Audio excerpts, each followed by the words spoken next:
You used to work here, no? Here, Ilang years yeah. ka dito nagtrabaho? 33 years. Tagal, no? More than 33 years. 33. So, masarap yung feeling na bumalik ka dito sa Makati. Yeah. With Kasi career. medyo na ano ako sa bahay for how many months, naandun ka lang, parang stagnant. So, totoo yung sinasabi nila na pag retired ka na, tapos nasa bahay ka ng ilang buwan, nakakaramdam ka na ng lungkot.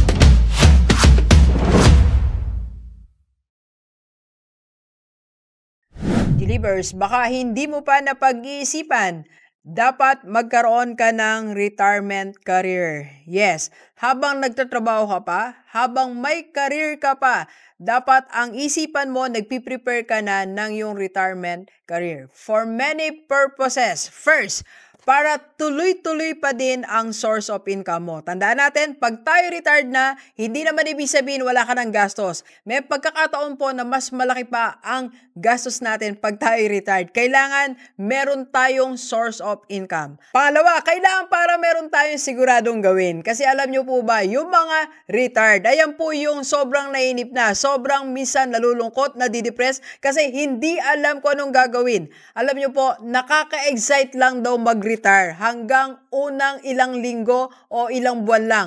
Pagkalipas ng 3 buwan, naiinip ka na. Kailangan may gawin ka. At pangatlo, para matuloy natin ang purpose natin sa buhay. Hindi porke nag-retired ka na, wala ka ng purpose sa buhay. Okay? Marami pa tayong pwedeng gawin after retirement. There's life after retirement. So, anong gagawin natin? O anong career ang pwede natin gawin? Ito po, G-Livers, good news para sa ating lahat. Dito po sa ating community, IMG Rockstar, pwede kang magkaroon ng career even after retirement. At katunayan, marami po akong members na retired, pero they still have their career at masaya, masagana ang buhay nila. At ngayon, papakilala ko po sa inyo ang dalawa sa ating members na retired, pero masaya at merong career dito sa IMG Rockstar Community. Okay, so kasama natin ngayon, Ma'am Beth. Ay, Ma'am Beth, kamusta? Hi, Doc G. Ayun. So, Ma'am, ay retired na ngayon, no? Ilang months na, Ma'am? 6 months, Doc. Okay, from a private company. From a private company, Doc. So, nung wala ka pa sa group natin sa Rockstar, anong naisip mong gawin na retirement things or career? Well, mahilig din akong magbenta-benta. So, naisip kong mag-coffee shop. Natuloy ba? Pero maraming mabusisi sa mga taxes, mga ganun, overhead. Naisip-isip ko maraming gagawin. So, parang nakatamaran ko. Hindi mo na siya sinimula? Hindi ko na tinuloy. So, wala ka na sanang planong gawin after retirement? Gusto ko pa rin may community ako Yun nga, so bigla mo kami nakita, no? Yes. Kwento mo nga yung nag-pray ka ng isang community ka, Lord. One time kasi, parang down na down ako nung time na yon. Sabi ko, sana magkaroon ako ng isang community. At the same time, may earnings, yes, may income. Kakanood ko nung sa social media, napanood kita. Nakita mo ako? Yeah. Anong naramdaman mo nung nakita mo ako na, eto na ba? Ayun na tayo, yes. Nakaramdam ka na gano'n. Ito na yata, sabi ko. Okay. Ayun. So, ngayon ba yung expectations mo na meron ka ng community, meron kang bagong kaibigan, at meron ka and then may office ako dito office ka sa Makati. Sa Makati, yun parang andito pa rin ako sa Makati. Kasi you used to work here, no? Here, Ilang years ka dito nagtrabaho? 33 years. Tagal, More than 33 33. years. So, masarap yung feeling na bumalik ka dito sa Makati. Yeah. With kasi career. medyo na ako sa bahay for how many months, naandun ka lang, parang stagnant. So, totoo yung sinasabi nila na pag retired ka na, tapos nasa bahay ka ng ilang buwan, nakakaramdam ka na ng lungkot. Naramdaman mo yun? Yes. Hindi lang lungkot, para kang na-aboard. Hindi mo no? Yeah. Oo. So, hindi mo alam kung anong gagawin mo, no? Yes. Okay. So, ngayon, nandito na si Ma'am Beth. Kasama na namin dito sa IMG Rockstar Community. Meron siya rin bagong group, and at the same time, meron na rin siyang career as financial educator. Yes. Ayan. So, congratulations, Ma'am. Yeah, thank you, Doc. Ayan, oo nga. Marami kaming gagawin ni Ma'am. Pahayag ng magandang balita.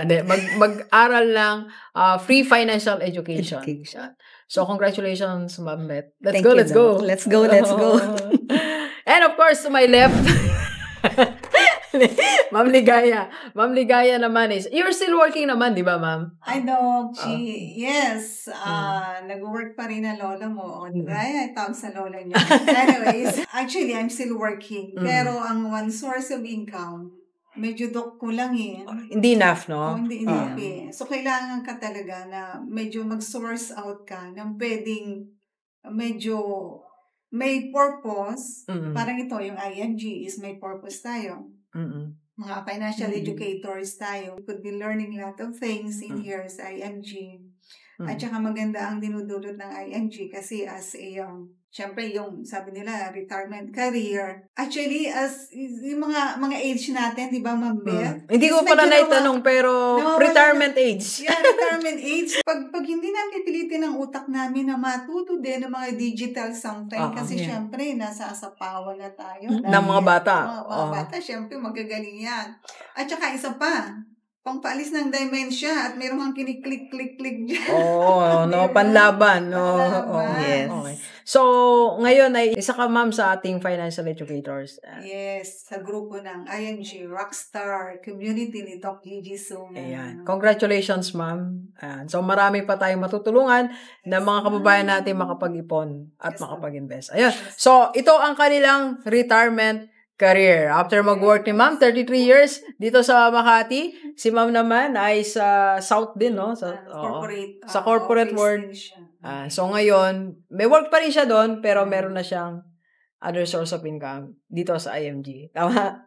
Ayun. So sa lahat ng mga pa-retire or retired na at hindi mo alam kung anong gagawin mo, tara na, join ka na sa amin para magkaroon ka ng retirement career para happy ka. Sabi ni Ma'am Ligaya, ma-serve mo pa rin ang purpose mo sa buhay. And sabi ni Ma'am Beth, magkaroon ka ng income. Okay? PM na sa personal FB ko. Okay, Ma'am Beth. And of course, kay Ma'am Ligaya, nandyan ang kanilang mga Facebook. Marami po salamat. Let's go! Let's go!